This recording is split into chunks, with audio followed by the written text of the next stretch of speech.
The day Barbara Scott was chosen did not begin with fear. It began quietly, soft light slipping through the narrow window of her room, the distant sounds of the pack waking, the brief comfort of routine. For a heartbeat, she let herself believe the day would unfold like all the others.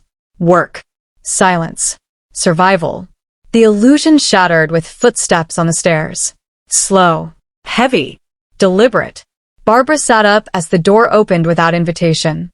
Robert Smith stood in the doorway, eyes lowered, hands clenched at his sides as if bracing for a blow he refused to take.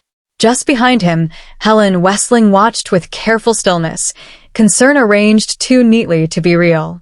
"The council has summoned you," Robert said at last. His voice carried no authority, only surrender. Barbara's chest tightened. They never summoned her.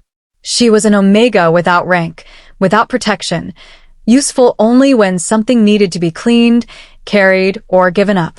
Whatever the council wanted, it was never for her benefit. Helen spoke then, her tone smooth, rehearsed.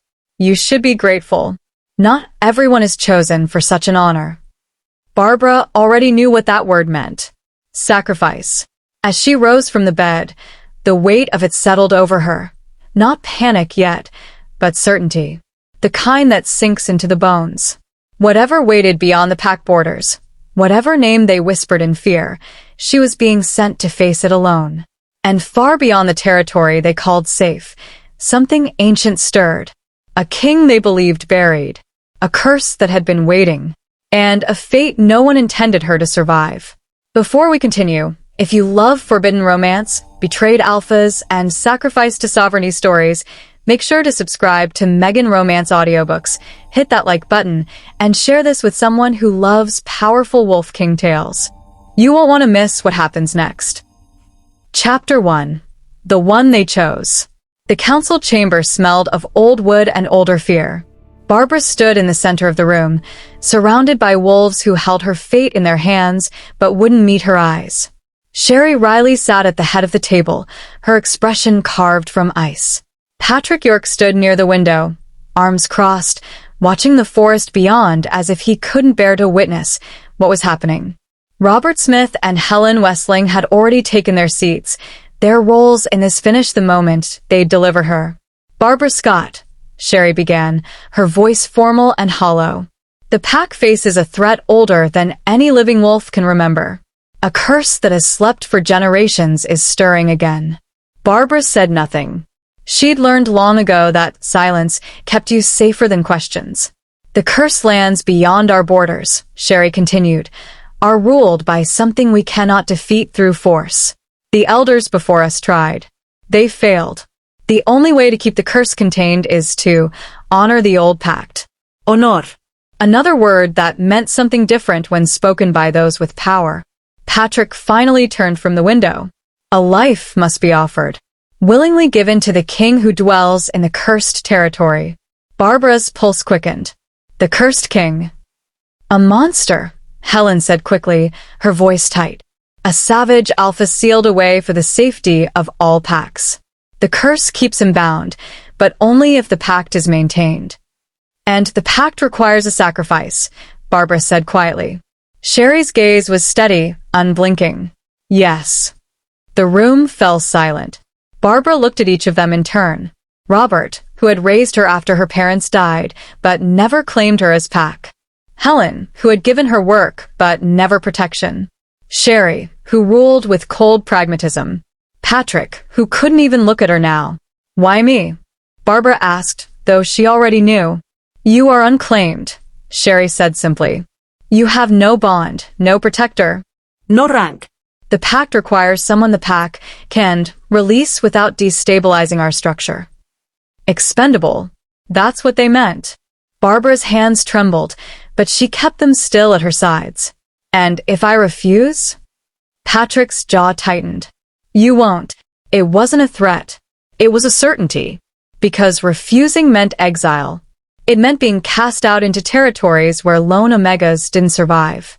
It meant choosing a slower, lonelier death. At least this way, her death would have a purpose. Even if that purpose was to keep wolves who had never valued her alive for another generation. When Barbara asked, her voice barely above a whisper. Tonight, Sherry said. At moonrise. They gave her an hour to prepare. There was nothing to pack. No belongings worth carrying. No one to say goodbye to. Barbara sat on the edge of her narrow bed, staring at the small window that overlooked the pack grounds. Wolves moved about their evening routines, cooking, talking, laughing. Life continuing as if nothing had changed. For them, nothing had. Helen appeared in the doorway, holding a plain white dress. You'll wear this. Barbara took it without comment. The fabric was soft, ceremonial. The kind of thing you dressed a sacrifice in so the act felt holy instead of brutal. I'm sorry, Helen said quietly. Barbara looked up at her. Are you? Helen's expression faltered. It's not personal, Barbara. It's survival. For you, Barbara said. Not for me. Helen left without another word. As the sun dipped below the horizon, Barbara dressed in the white gown and walked barefoot down the stairs. The pack had gathered in the clearing, not to mourn her, but to witness the pact fulfilled. Sherry stood at the forest's edge, holding a length of silver chain. Barbara's stomach turned. The binding is tradition, Sherry said, as if that made it less horrifying. It ensures you reach the Curse King's territory. Patrick stepped forward, his face grim. The path is marked. Follow it until you reach the stone gate. Once you cross the threshold, the pact is sealed. Barbara's breathing came shallow and fast. This was real. They were really sending her. Robert approached last, pressing something small and cold into her hand, a silver pendant shaped like a crescent moon. Your mother's, he said quietly. I kept it for you. Barbara closed her fingers around it, the only thing she had left of a life that had never truly been hers. Sherry fastened the chain loosely around Barbara's wrists, not tight enough to hurt, but visible enough to mark her as an offering. And then, without ceremony or comfort, they turned her toward the forest, toward the cursed lands, toward the king they claimed was a monster. Barbara walked, one step, then another. The pack's voices faded behind her. The trees closed in, and somewhere deep in the darkness ahead, something waited. Chapter 2, Beyond the Pack Border. The forest changed the moment Barbara crossed the boundary. The air grew heavier, colder, pressing against her skin like a warning. The trees here were older, twisted and gnarled, their branches reaching overhead like skeletal hands blocking out the moon. No birds sang. No insects chirped. Even the wind seemed reluctant to move through this place. Barbara walked the marked path, because there was nowhere else to go. The silver chain around her wrists clinked softly with each step, a constant reminder of what she was. Not a person, not a wolf, an offering. Her bare feet found purchase on moss-covered stones and fallen leaves, the cold seeping into her bones. The white dress they'd given her offered no warmth, no protection. It was meant to make her look pure, innocent, qualities that meant nothing to a curse. She didn't know how long she'd been walking. Time felt strange here, stretched thin and distorted. Minutes could have been hours. Hours could have been moments. But eventually, the path opened into a clearing, and Barbara stopped. The stone gate stood before her, ancient, massive, carved with symbols she didn't recognize. It wasn't built to keep people out. It was built to keep something in. Two pillars rose from the earth, blackened with age, supporting an archway that seemed to absorb light rather than reflect it.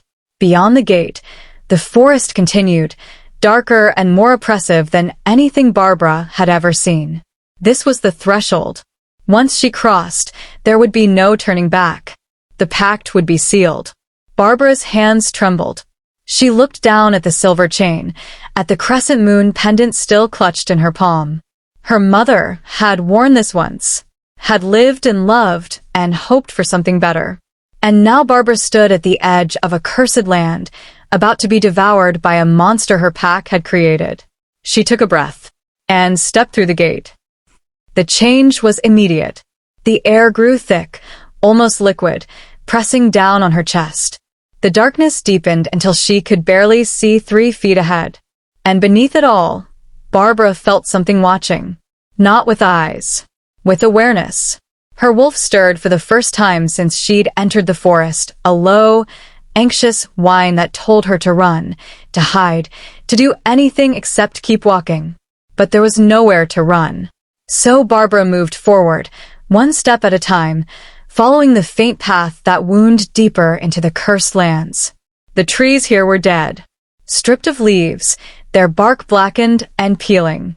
The ground was soft, unnaturally so, as if the earth itself had given up on being solid.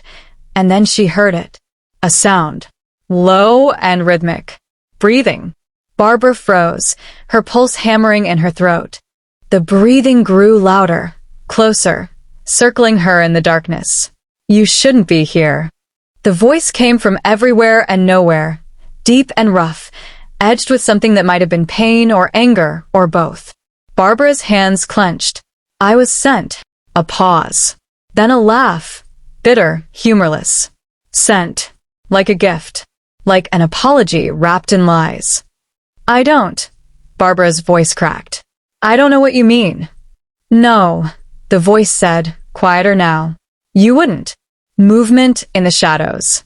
Barbara's breath caught as a figure emerged from the darkness, tall, broad-shouldered, moving with the controlled grace of a predator. He stayed just beyond the light, his features obscured, but she could feel the weight of his presence like a physical force. They told you I was a monster, he said. It wasn't a question. Barbara nodded. And you believed them. She hesitated. I didn't have a choice. The figure stepped closer, and for the first time, Barbara saw him clearly. He was a man, not a beast, not a creature twisted by darkness. A man. His face was sharp, carved by hardship and time, his eyes burning with intensity that made her want to look away. Dark hair fell across his forehead, and his body was lean and powerful, marked with scars that told stories of survival. But it was his eyes that held her. Not savage. Not monstrous. Haunted. They always send someone, he said quietly. Every generation. Someone unclaimed. Someone they won't miss. Barbara's throat tightened. How do you know? Because I've been here long enough to see the pattern. His gaze swept over her. The white dress, the silver chain, the resignation in her posture. You're not the first sacrifice they've offered me. Fear spiked through her. What happened to the others? His expression darkened. I sent them back. Barbara blinked. What? I broke their chains and sent them home. His voice was hard, bitter. And every time, the pack claimed they were devoured, that the curse had been satisfied, that the monster had fed. Barbara's mind reeled. But the pact. There is no pact, he said, stepping closer.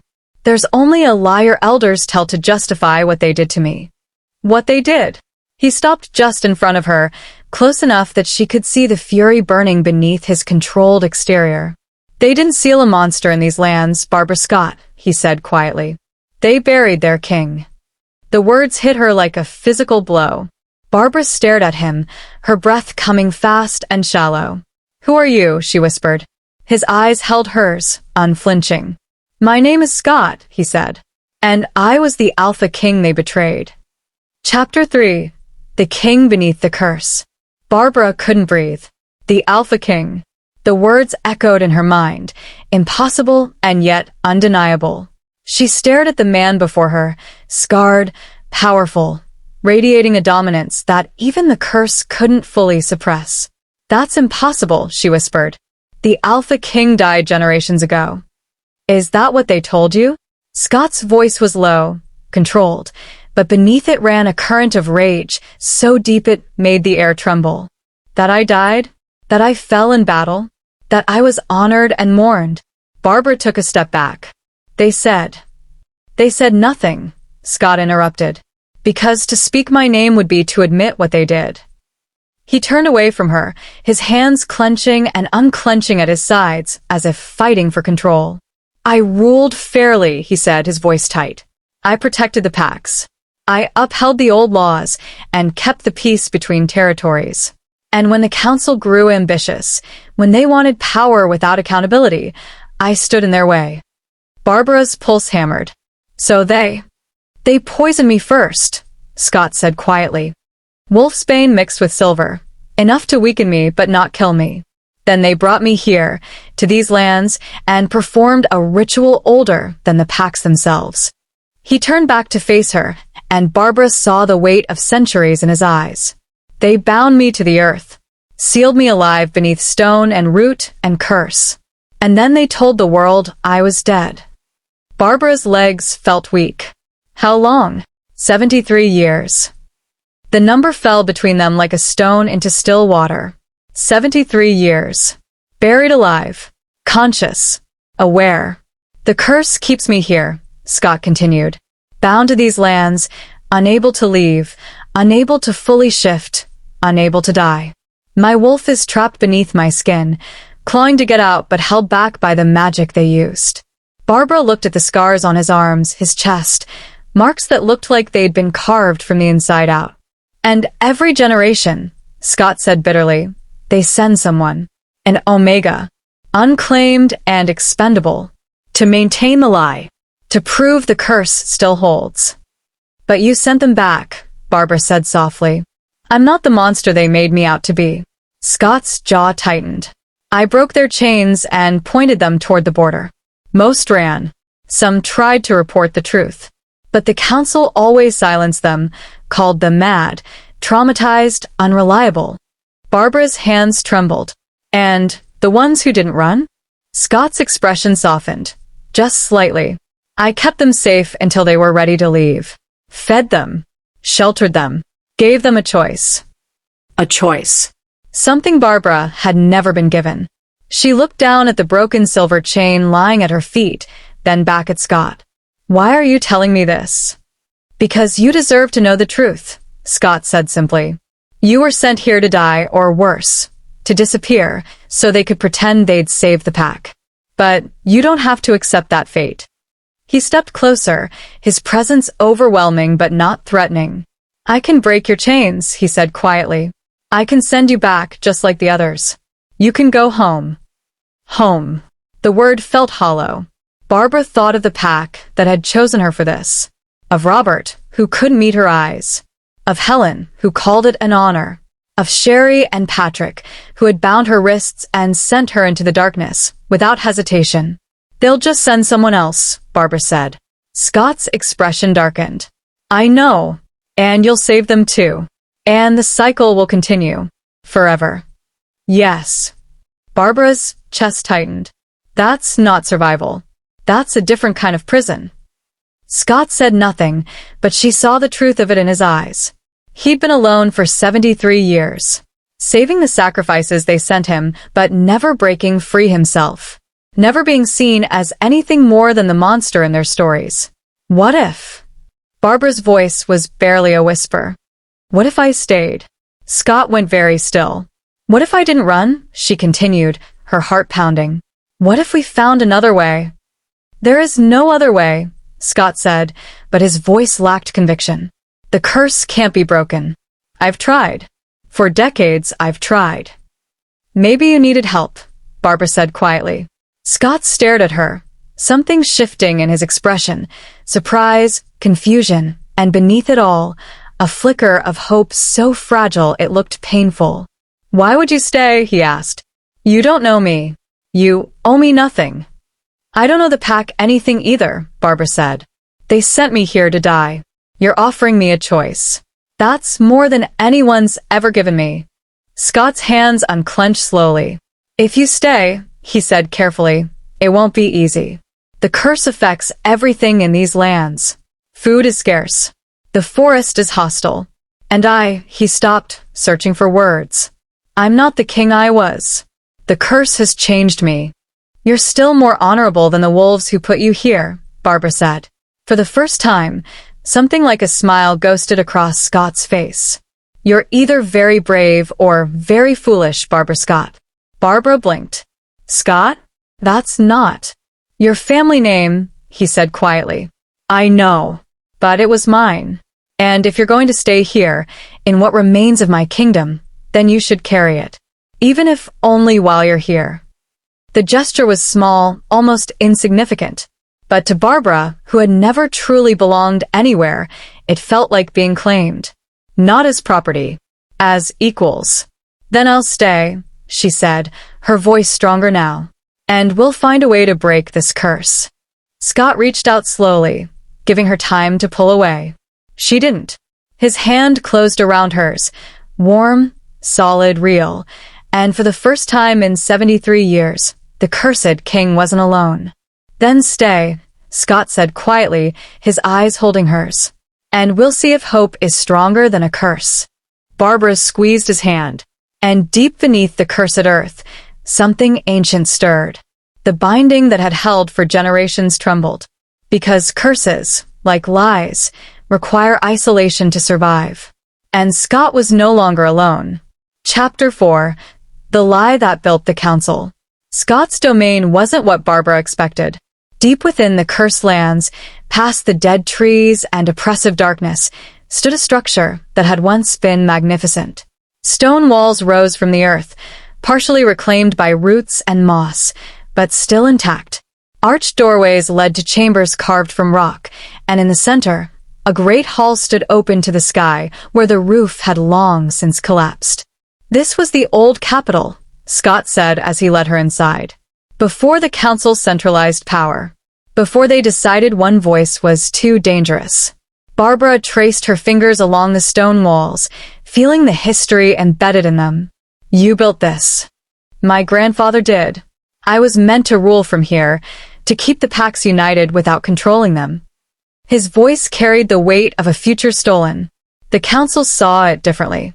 He brought her to a chamber that had been preserved better than the rest, a space with a narrow window, a bed of furs, and a small fire pit in the center. It was simple, almost austere, but it was warm. "You can stay here," Scott said, gesturing to the furs. "I'll sleep in the hall." "Where have you been sleeping?" Barbara asked. Scott's expression was unreadable. The cursed don't need much rest. But Barbara saw the exhaustion in his eyes, the way he held himself as if every movement required conscious effort. The curse wasn't just binding him to this place, it was draining him, slowly, continuously, for 73 years. "Tell me about the ritual," Barbara said, settling onto the furs. "The one they used to trap you here." Scott remained standing, his back to the window. "Why?" "Because if we're going to break it, I need to understand how it works." He studied her for a long moment, then slowly sat across from her, the fire pit between them. "The ritual they used is called the Sovereign Seal," Scott began. "It's ancient magic, older than the packs, older than the territories. It was designed to bind corrupt kings who abuse their power." "But you weren't corrupt," Barbara said. No. "But the ritual doesn't care about truth. It only requires 3 things: the blood of the accused, the testimony of his counsel, and the consent of the land itself." Barbara frowned. "The land consented?" "They poisoned the earth first," Scott said bitterly. "Spilled the blood of innocents here, turned it into cursed ground. Once the land was corrupted, it accepted the binding." "Who led the ritual?" Scott's jaw tightened. "Robert Smith's grandfather, Helen Westling's great-aunt, and the ancestors of every elder currently sitting on your council." Barbara's breath caught. "They've been lying for generations." "Not just lying," Scott said. "Building. The council didn't exist before my imprisonment, not as it does now. I ruled with advisors, yes, but ultimate authority rested with the Alpha King. After they sealed me away, they rewrote history, made themselves the rightful government, erased my name and replaced it with a cautionary tale. The cursed king," Barbara whispered. "A monster who threatened the packs and had to be contained." Scott's hands clenched. "They turned my protection into tyranny, my strength into savagery. And every generation since has been raised to believe the lie." Barbara thought of the way Sherry had spoken about the curse, with certainty, with conviction, as if it were absolute truth. "Do they even know?" she asked quietly. "The current council, do they know what really happened?" Scott stood and walked to the window, looking out at the dead forest. "Some do. The oldest families keep records, pass down the truth to their heirs. Others, I think they've convinced themselves the lie is real. It's easier than admitting their power was built on betrayal. Robert gave me my mother's pendant before they sent me, Barbara said, touching the crescent moon still hanging around her neck. He looked guilty. He should be, Scott said without turning. His bloodline has fed this curse for 3 generations. Every sacrifice sent here carries his family's complicity. Barbara's chest tightened. And Helen. Her family administers the ritual. They're the ones who maintain the barrier, who ensure the curse stays active. Scott's voice hardened. Without them, the seal would have weakened decades ago. Then they're the key, Barbara said. Scott finally turned to look at her. What do you mean? If the ritual requires 3 elements, blood, testimony, and land, then we need to undo those same 3 things. Barbara stood, her mind racing. Your blood was used against you. The council's testimony condemned you. And the land was corrupted to accept the binding. You can't uncorrupt land, Scott said. Maybe not. But what if we could prove the testimony was false? What if we could expose the lie? Scott's expression shifted, skepticism warring with something that looked almost like hope. Even if we could, who would believe us? I'm the cursed king. You're a sacrifice who was supposed to die. We have no credibility. We have the truth, Barbara said firmly. Truth doesn't matter to wolves in power. It will if we make it impossible to ignore.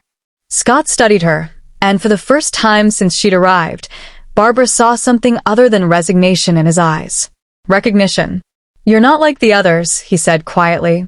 The other sacrifices? No. Scott moved closer, his presence filling the small chamber. The other wolves. They taught you to be small, to be silent, to accept what they decided for you. But you're not accepting this. Because I finally have something worth fighting for, Barbara said. Scott's gaze held hers, intense and searching. What? A choice, she said simply. For the first time in my life, I get to choose. And I choose to fight. For a long moment, neither of them moved. Then Scott reached out and placed his hand over hers. Warm, solid, real. Then we fight together, he said. And if we fail... We won't, Barbara interrupted. Scott's lips curved into the ghost of a smile. You sound certain. I am, Barbara said. Because they made a mistake when they sent me here. What mistake? They thought I had nothing to lose. Barbara's eyes blazed with quiet determination. But they were wrong. I have everything to gain. And in that moment, something shifted in the cursed lands, subtle, almost imperceptible, but undeniable. The first crack in a 73-year-old seal. Chapter 5. A bond forged in shadow. The days in the cursed lands fell into a rhythm Barbara hadn't expected. Scott was careful with her, respectful of her space, mindful of her comfort. He showed her where to find water that hadn't been tainted by the curse, how to forage for the few plants that still grew in the poisoned soil, and where the boundaries of his domain ended. The curse extends about 5 miles in every direction from the stone gate, Scott explained as they walked the perimeter one morning. Beyond that, the forest returns to normal. But I can't cross the boundary. Barbara watched him stop at an invisible line, his body tensing as if pressed against a wall she couldn't see. What happens if you try? She asked. Scott's jaw tightened. Pain. The kind that makes you wish you could die. Barbara's chest ached at the casual way he said it, as if he'd tested those boundaries so many times the agony had become routine. We'll break it, she said firmly. Scott looked at her, and something in his expression softened. You say that like it's inevitable. Because it is. He almost smiled. Almost. As the days passed, Barbara learned more about the man beneath the curse. Scott was patient, teaching her how to navigate the dead forest without getting lost. He was resourceful, creating tools and shelter from almost nothing. And he was gentle, far gentler than any alpha she'd ever known. But at night, when he thought she was asleep, Barbara heard him. The sounds of struggle, of pain, of a wolf trying desperately to break free from a prison made of magic and betrayal.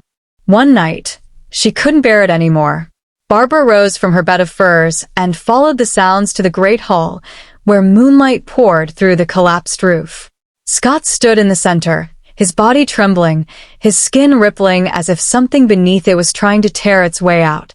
Sweat dripped down his face, and his hands were clenched so tightly his knuckles had gone white. "Scott," Barbara said softly. He didn't seem to hear her. His breathing came in ragged gasps, his wolf pushing against the curse, trying to shift, trying to be whole again. Barbara approached slowly, her heart breaking at the sight of him. "Scott," she said again, louder this time. His eyes snapped open, wild, feral, barely human. For a moment, Barbara thought he might not recognize her. Then his gaze focused, and the wildness receded, leaving only exhaustion and shame. "You shouldn't see this," Scott said hoarsely, turning away from her. "Why not?" "Because this is what the curse has made me." His voice was raw. "Every night, my wolf tries to break free. Every night, the curse forces it back down. I've been fighting this battle for 73 years, and I'm losing." Barbara stepped closer. "You're not losing. You're surviving." "There's a difference?" Scott's laugh was bitter. "Yes," Barbara said. "Losing would be giving up. You haven't done that." Scott's shoulders sagged. "Some nights I want to." The admission hung between them, heavy and honest. Barbara reached out and placed her hand on his arm. His skin was burning hot, the curse's magic writhing beneath the surface. "Then don't fight alone tonight," she said quietly. Scott looked at her, confusion and something deeper flickering in his eyes. "What?" "Let me help you." "Barbara, you can't." "My wolf can feel yours," Barbara interrupted. "Even through the curse." "Let me try." Scott started to protest, but Barbara was already closing her eyes, reaching for her own wolf, the quiet, subdued presence that had learned to stay hidden to keep her safe. But here, in the cursed lands, with Scott struggling beside her, Barbara's wolf stirred, and it reached out. The connection was immediate and overwhelming. Barbara gasped as she felt Scott's wolf, powerful, ancient, desperate, clawing against the curse that held it captive. The pain was excruciating, like being torn apart from the inside. But she didn't let go. Instead, Barbara's wolf pressed closer, offering not strength but companionship, solidarity, the promise that he wasn't alone in this fight. Scott's breathing began to slow. The trembling in his body eased. And gradually, the wild desperation in his wolf settled into something calmer. When Barbara finally opened her eyes, Scott was staring at her with an expression she couldn't quite read. "How did you do that?" he asked, his voice rough. "I didn't do anything," Barbara said. "I just stayed with you." Scott's hand came up to cover hers where it still rested on his arm. His touch was warm, grounding. "No one's ever." He stopped, searching for words. The others who stayed, they were kind, but they were afraid. "Of me." "Of this place." They kept their distance. "I'm not afraid of you," Barbara said. "You should be." Scott's grip tightened slightly. "The curse doesn't just bind me, Barbara. It changes me, makes me dangerous." "I've met dangerous," Barbara said quietly.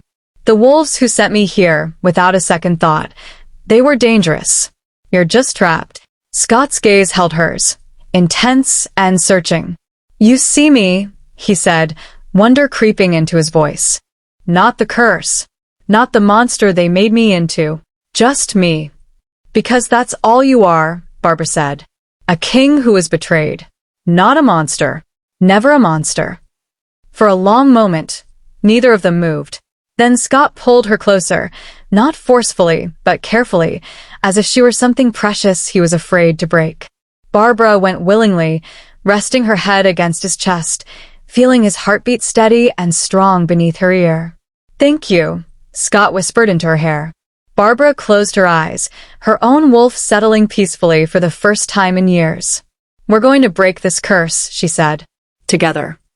Scott's arms tightened around her. "Together," he echoed.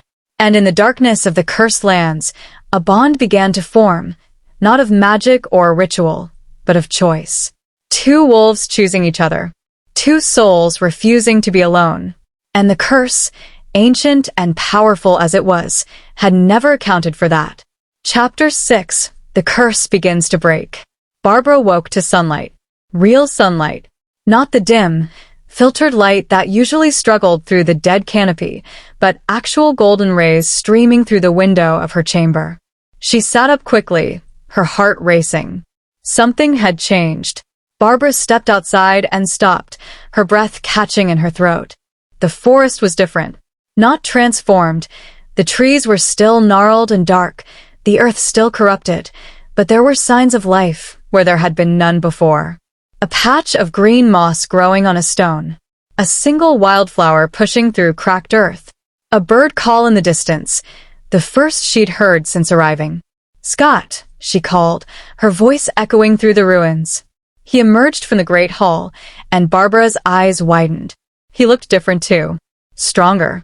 More solid. The exhaustion that had shadowed his features since she'd met him had lifted slightly, and his eyes, those haunted, ancient eyes, held something that looked almost like vitality. "You feel it too," Scott said, not a question but a statement. Barbara nodded. "What's happening?"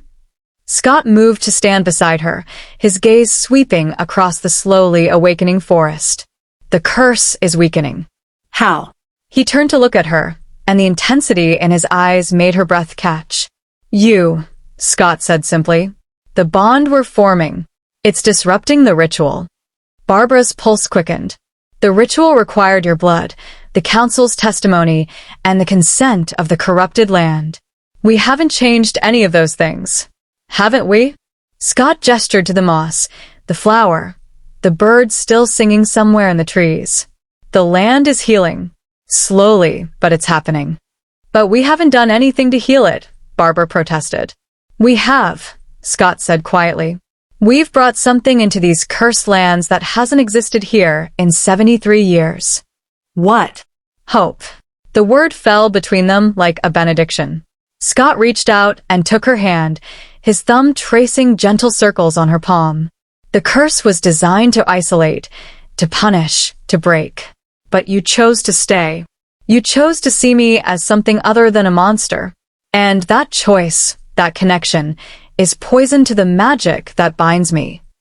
Barbara looked down at their joined hands, feeling the warmth of his touch, the steadiness of his presence. "So, what do we do now?" she asked. Scott's expression grew serious. "We push harder. If the curse is weakening, there's a chance, a small one, that we could break it entirely." How? "The ritual bound me to this land through blood and testimony. But curses like this have a vulnerability." Scott's jaw tightened. "They require belief. The council had to believe I was a threat. The land had to believe it was protecting the packs. And I." He stopped, the admission clearly difficult. "I had to believe I deserved it." Barbara's chest ached. "You never deserved this." "I know that now," Scott said. "But for years, decades, I wondered if maybe they were right. If my rule had been too strict, too controlling. If I'd somehow failed and didn't see it." "That's what they wanted you to think," Barbara said fiercely. "That's how the curse stayed strong." Scott nodded. "But you've changed that. You've made me remember who I was before they buried me. A king who protected his people. A wolf who fought for justice." His grip on her hand tightened. "You've made me believe I deserve to be free." Barbara felt tears prick her eyes. "You do. You deserve everything they stole from you. And you," Scott said, his voice dropping lower, "deserve more than a pack that saw you as disposable." He stepped closer, and Barbara's breath hitched. "Barbara," Scott said carefully, "what's forming between us? It's not just friendship. You feel it too, don't you?" She did. The pull toward him that grew stronger every day. The way her wolf settled in his presence, content and protective. The fierce need to see him free, to stand beside him, to choose him every single day. "Yes," Barbara whispered. Scott's free hand came up to cup her cheek, his touch gentle despite the power she could feel thrumming beneath his skin. "If we do this, if we break the curse, the pack will come," he said. "They'll know something's wrong. They'll send hunters to investigate." "Let them come," Barbara said. "They'll try to kill me, to reinstate the binding. They'll have to go through me first." Scott's eyes blazed with emotion, gratitude, wonder, and something deeper that made Barbara's heart race. "I don't deserve you," he said hoarsely. "Yes, you do," Barbara countered. "And I deserve you. I deserve to choose who I stand with, who I fight for, who I—" She stopped, the word catching in her throat. Love. She was falling in love with him. With this scarred, honorable, broken king who had shown her more kindness in weeks than her pack had in a lifetime. Scott seemed to see the realization in her eyes because his expression shifted, became almost reverent. "Barbara," he breathed, and then he was kissing her. Gentle at first, as if afraid she might pull away. But Barbara pressed closer, her hands finding his shoulders, anchoring herself to him as the kiss deepened. It felt like coming home, like choosing freedom, like rewriting a fate that had been decided for her without her consent. When they finally pulled apart, both breathing hard, the forest around them had changed again. More flowers, more green, more life. The curse was breaking. And somewhere beyond the borders of the cursed lands, in the pack that had sent Barbara to die, warning bells began to ring. Because the seals holding the Alpha King were fracturing. And the council knew exactly what that meant. Their buried secret was waking up. And this time, he wouldn't be alone. Chapter 7. The Hunters Arrive. The attack came 3 days later. Barbara felt them before she saw them. A disturbance in the forest. The wrongness of hostile wolves entering territory that had begun to heal. She found Scott in the Great Hall, already tense, already aware. "How many?" she asked. "6, Scott said, his voice low and controlled. "Led by someone strong. An alpha." Barbara's stomach dropped. "Byron Owens." Scott's eyes snapped to hers. "You know him? He's the pack's head enforcer. The council's weapon." Barbara's hands clenched into fists. If they sent him, they're not here to investigate. They're here to finish this. Scott's expression hardened. Then they'll be disappointed. He moved toward the entrance, but Barbara caught his arm. "Scott, wait. You're still weakened. The curse isn't fully broken." "I'm strong enough," he said, but Barbara could see the tension in his body, the way he held himself as if bracing against pain. The curse was weakening, yes, but it still had its claws in him. "Let me talk to them first," Barbara said. No. "Scott." "They'll kill you on sight," Scott said flatly. "You were supposed to die here. Your survival is evidence of their lie." "Then we face them together," Barbara said firmly. Scott looked at her for a long moment, then nodded. "Together." They met the hunters at the stone gate.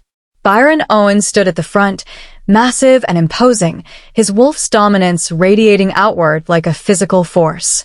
Behind him, 5 enforcers spread out in formation, trained, experienced, deadly. Byron's eyes swept over Barbara, and his expression darkened. "You're alive." It wasn't relief in his voice. It was accusation. "Yes," Barbara said, lifting her chin.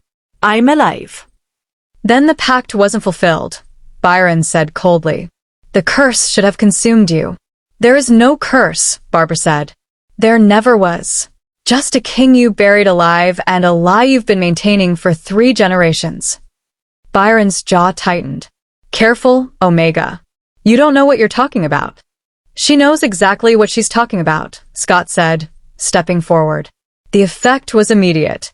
Byron's enforcers stepped back, their wolves recognizing the dominance that even the curse couldn't fully suppress. Byron himself went still, his eyes widening as he took in Scott's presence. "You're the cursed king," Byron said slowly. "I'm the Alpha King," Scott corrected, his voice carrying the weight of authority that hadn't been heard in these lands for 73 years. "The one your council betrayed and buried." Byron's expression shifted, confusion, disbelief, and beneath it, the first flicker of doubt. "That's impossible. The Alpha King died." "He was murdered," Barbara interrupted. "Poisoned, bound, and sealed away because he stood against the council's corruption. Everything you were taught about this place is a lie." One of the enforcers, a younger wolf Barbara didn't recognize, spoke up hesitantly. "Byron, what if she's telling the truth?" "She's not," Byron snapped, but his voice lacked conviction. Look around you, Scott said, gesturing to the forest. The land is healing. The curse is breaking. Because there never was a monster here. Just a king your elders wanted silenced. Byron's hands clenched. Even if that were true, it doesn't matter. We have our orders. From who? Barbara demanded. Sherry Riley? Patrick York? The same wolves who sent me here to die. From the council, Byron said. The seals are breaking. The cursed lands are becoming unstable. We're here to, he stopped. To what? Scott asked, his voice dangerously quiet. Kill me? Reinstate the binding? Make sure the truth stays buried. Byron's silence was answer enough. I won't let you, Barbara said, stepping forward to stand beside Scott. Byron's eyes narrowed. You don't have a choice, Omega. Stand aside or be considered an enemy of the pack. She already made her choice, Scott said. And so have I. His dominance flared, not the brutal, overwhelming force of an alpha trying to intimidate, but something deeper, older. The kind of authority that didn't need to shout because it simply was. Byron's enforcers dropped to their knees. They couldn't help it. Their wolves recognized a true king when they felt one. Even Byron wavered, his body trembling with the effort of staying upright. You're not a monster, one of the enforcers whispered, awe and confusion warring in his voice. No, Scott agreed. I never was. Byron's expression twisted with conflict. The council said. The council lied, Barbara said. They've been lying for generations. And you've been killing to maintain that lie. Byron's face went pale. The other sacrifices were sent back, Scott said. Alive. I saved them.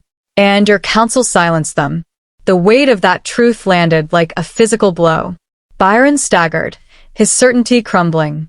What have we done? The young enforcer whispered.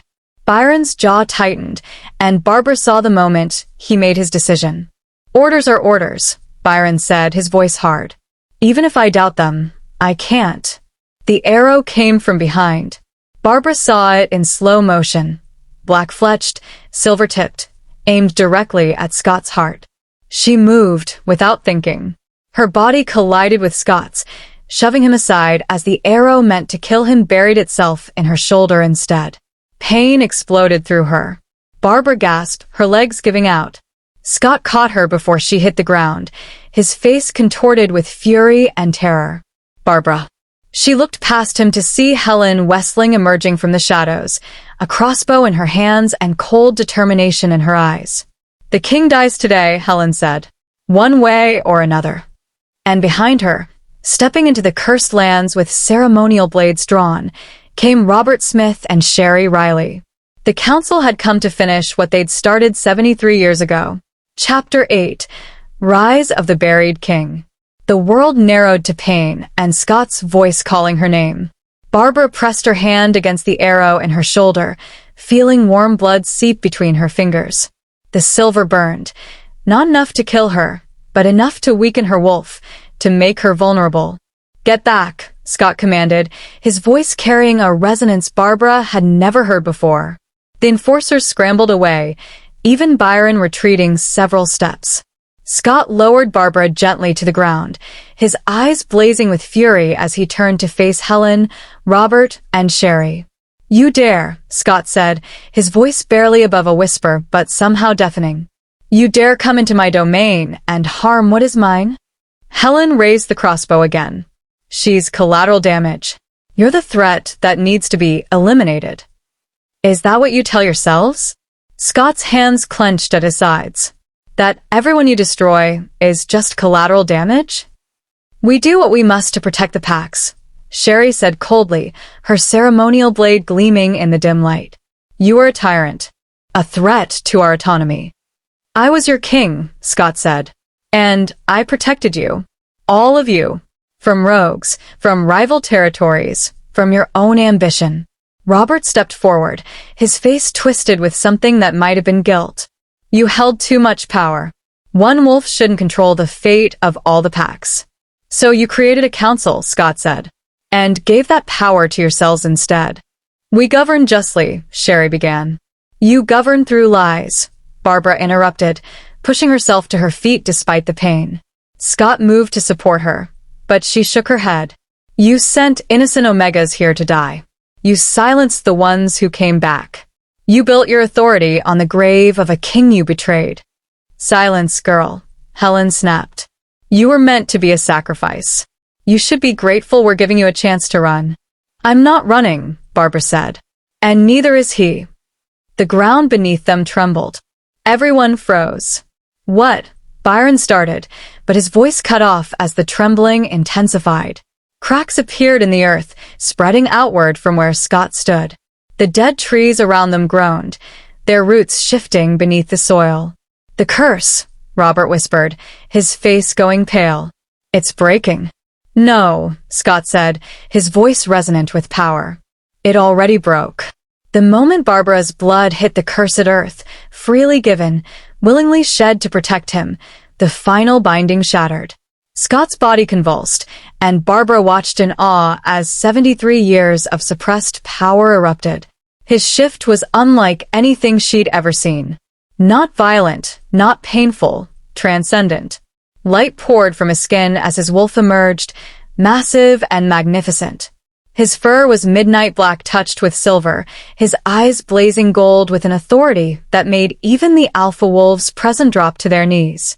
This wasn't just a wolf. This was a king. Helen fired her crossbow in panic.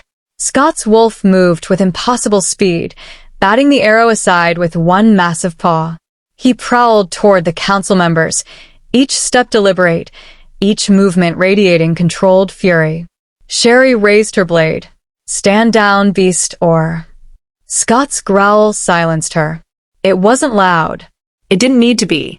The sound rolled through the cursed lands like thunder, carrying with it the weight of 73 years of imprisonment, of betrayal, of silenced truth. Sherry's blade fell from her trembling hands. Robert backed away, his face ashen. We did what we had to. Scott shifted back to human form, standing naked and unashamed before them, power radiating from every line of his body. You did what was convenient, Scott said. You wanted power without the burden of a king who would hold you accountable. So you removed me. Erased me. Built your empire on my grave. We built stability, Sherry said, but her voice shook. You built tyranny, Barbara said, standing beside Scott. Blood still seeped from her shoulder, but she refused to show weakness. You forced Omegas into bonds they didn't want. You sent sacrifices to maintain a lie. You silenced anyone who threatened your version of truth. Helen's eyes narrowed. And what would you have us do? Bow to a king who's been buried for 3 generations? The world has moved on, Scott. Your time is over. My time, Scott said quietly, was stolen from me. But you're right about one thing. The world has changed. He reached out and took Barbara's hand. I'm not here to reclaim an old throne, Scott continued.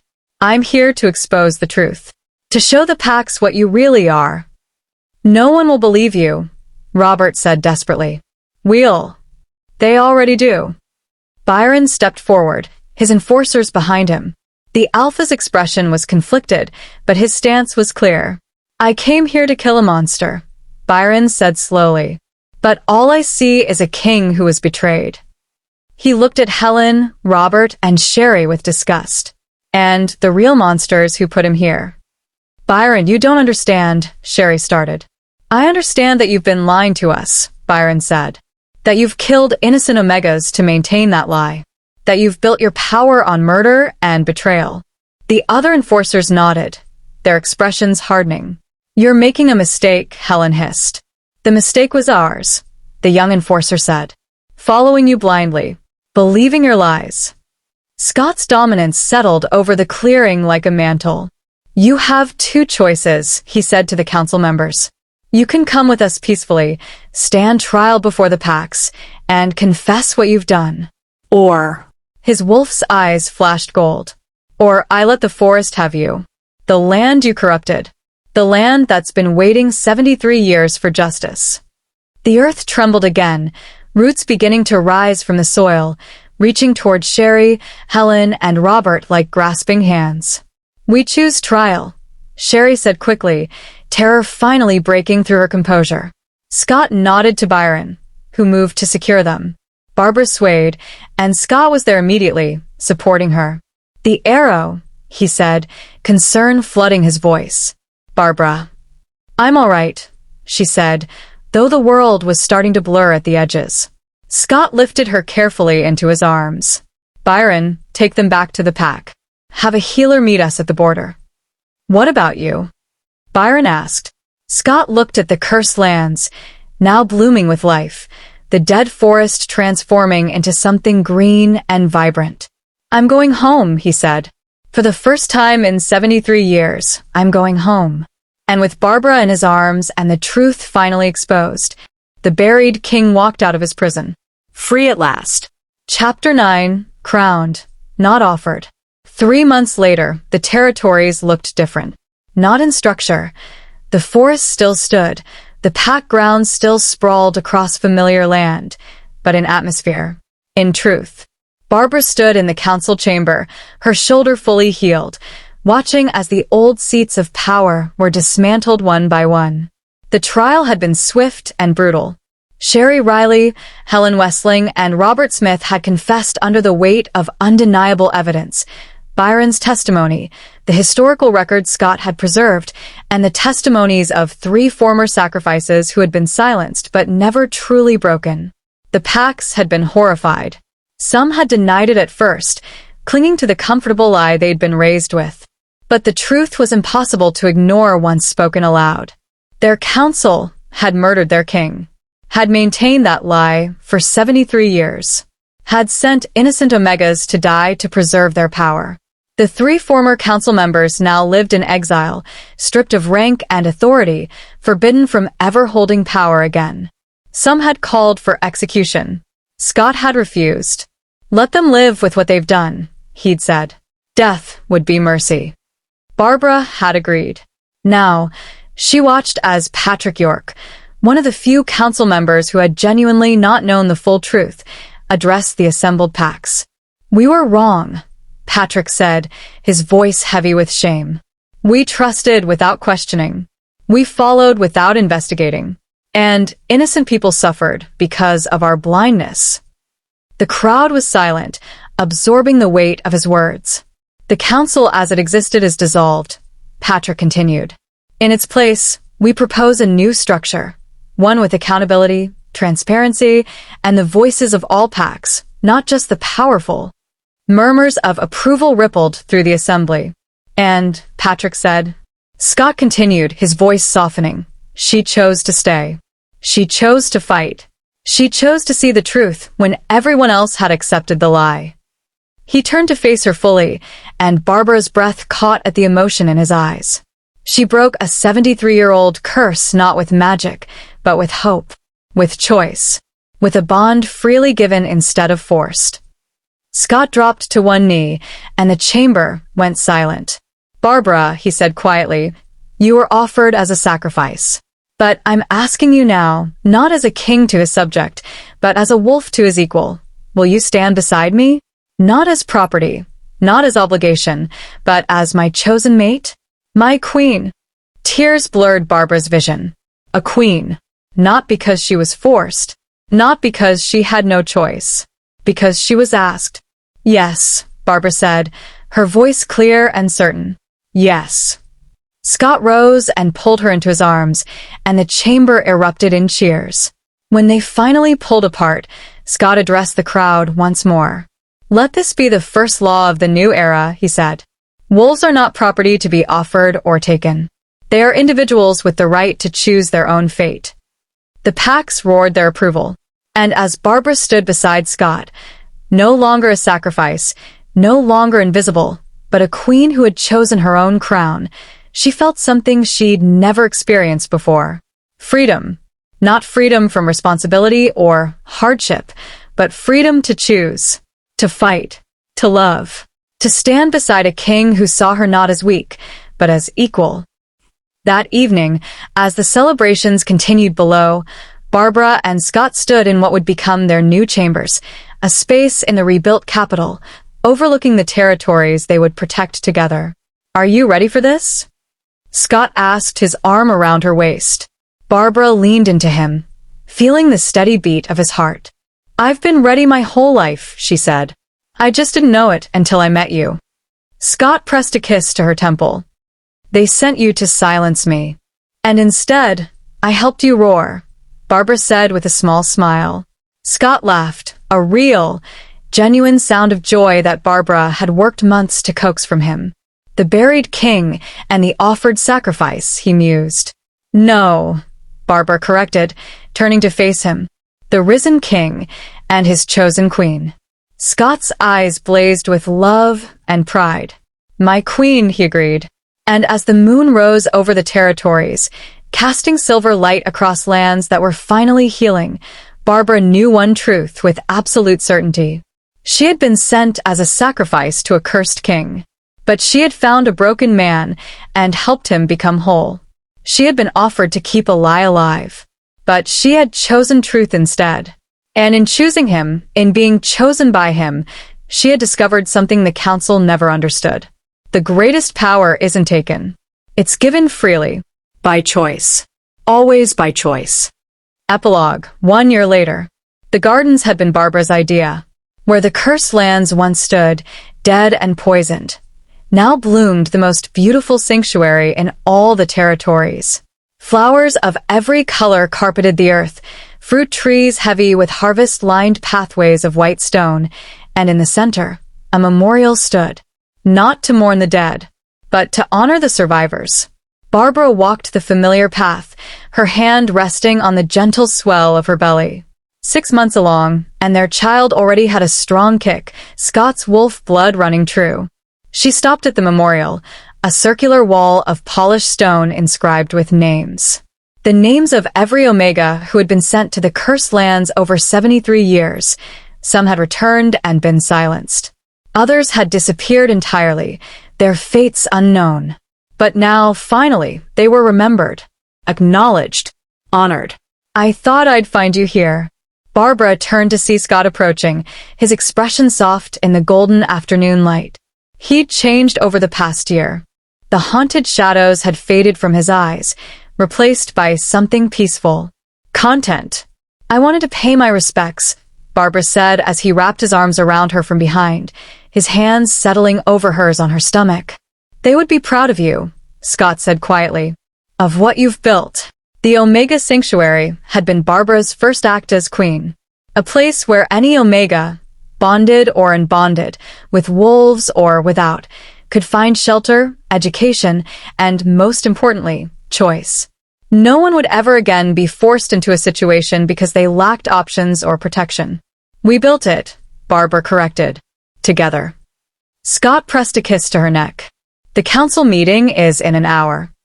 Barbara sighed. "Let me guess, territorial disputes again?" "The northern and eastern packs are arguing about hunting grounds." Scott's tone was amused. Nothing that can't be resolved through conversation instead of combat. That had been the biggest change over the past year.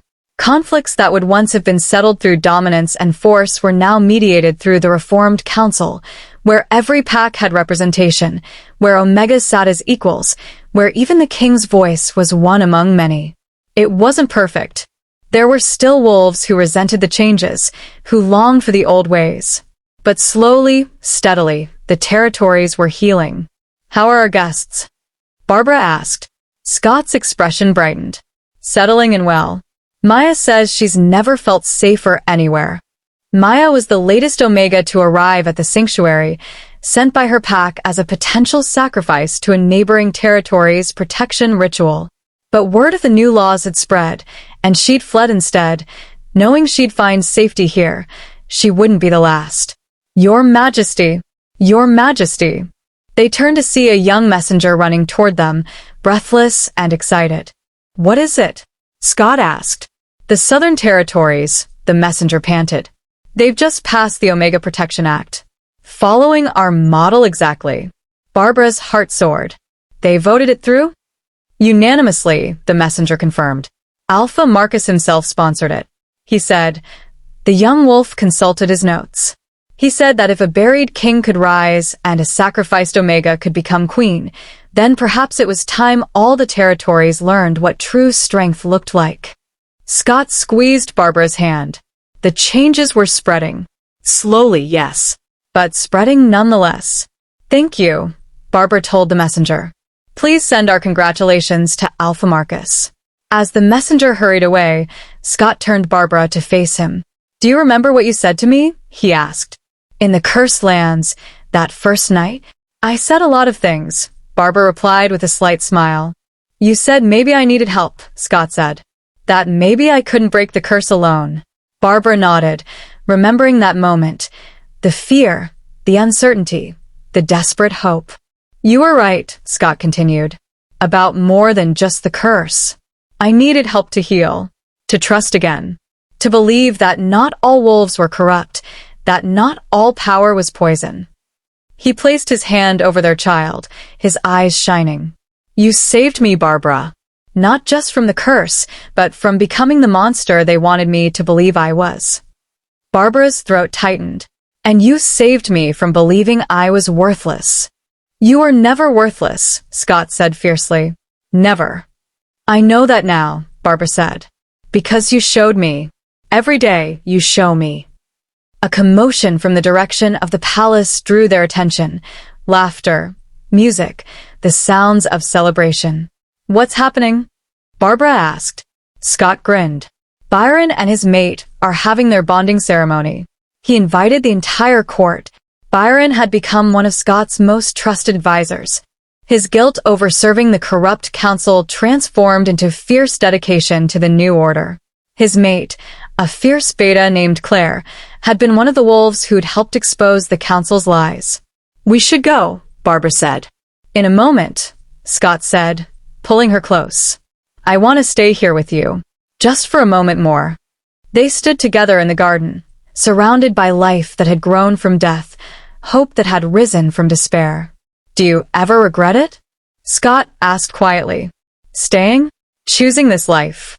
Barbara looked up at him, this king who had been buried alive, who had survived 73 years of torment, who had emerged not broken but stronger.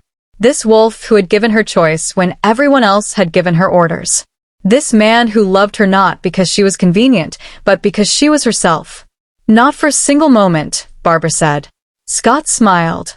That rare, genuine smile that still made her heart flutter. Good, he said. Because I have plans for us, my queen. Oh, what kind of plans? The kind that last forever, Scott said, pressing his forehead to hers. Building a world where no one is ever sacrificed again. Where omegas choose their own paths. Where kings serve their people instead of ruling them. That's a lot of work, Barbara said. Good thing we have a lifetime, Scott replied. And more, Barbara added, thinking of the child growing inside her, of the future they were building together. A future not written by prophecy or curse or the ambitions of corrupt councils. But by choice. By love. By two wolves who had been buried and offered, but refused to stay down. As the sun set over the territories, painting the sky in shades of gold and crimson, the buried king and his chosen queen walked hand in hand toward their palace. Toward their people. Toward a future they would write together. And in the garden behind them, new flowers bloomed. A reminder that even in the darkest soil, hope can take root. And from the deepest graves, love can rise. The end. Thank you for joining Barbara and Scott on their journey from sacrifice to sovereignty. If this story touched your heart, please subscribe to Megan Romance Audiobooks for more tales of forbidden love, powerful wolves, and bonds that break curses. Don't forget to like, share, and comment with your favorite moment from this story. Remember, you are never too buried to rise. You are never too broken to be whole. And you always have the right to choose your own fate. Until our next story, stay fierce, stay free, and choose love.